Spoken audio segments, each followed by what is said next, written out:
নারায়ণগঞ্জের সিদ্ধিরগঞ্জে ৬তলা ভবনের ছাদ থেকে পড়া মাদ্রাসা ছাত্রী ফারিয়া আক্তার মিমের অবস্থা আশঙ্কাজনক। রাজধানীর একটি বেসরকারি হাসপাতালের আইসিইউতে চিকিৎসাধীন রয়েছেন তিনি। ছাদ থেকে পড়ার ঘটনা তদন্ত করছে পুলিশ। রোববার বিকেলে মিজমিজি নতুন মহল্লা এলাকার জামিয়া মাদানিয়া হাদিউল উম্মাহ মহিলা মাদ্রাসার ৬ তলার ছাদ থেকে পড়ে যায় ফারিয়া আক্তার মিম। পরে মাদ্রাসার শিক্ষক ও নিরাপত্তা প্রহরীরা তাকে উদ্ধার করে ঢাকায় নিয়ে আসে। বর্তমানে একটি বেসরকারি হাসপাতালে লাইফ সাপোর্টে আছে ১৪ বছরের মিম।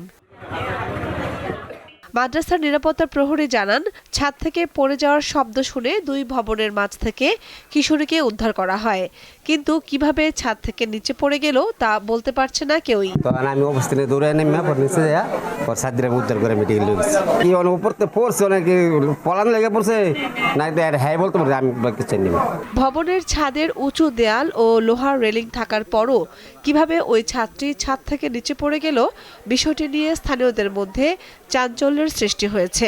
পরে কাপড় চোপড় পরায়া মাদ্রাসার এই বাবুর্চি আর একটা লগে হুজুর, এরা এখান থেকে তারে বের করা হয়তো সিএনজিদা হাসপাতাল নিয়ে গেছে। যে মুরব্বী দেখছে, দেখে চিৎকার বাক্কা দিয়েছে, এই জায়গাটা মানুষ পড়ছে সারি ইয়ার থেকে উপরের থেকে দেখছি আলা যাও দে, যখন দুপুরে পড়ছে তখন হে ভাই আমার মাথা জাগাইয়া মনে করেন দেখছে। মাদ্রাসা কর্তৃপক্ষ জানিয়েছে, ফারিয়া সুস্থ হয়ে ফিরলে প্রকৃত ঘটনা জানা সম্ভব।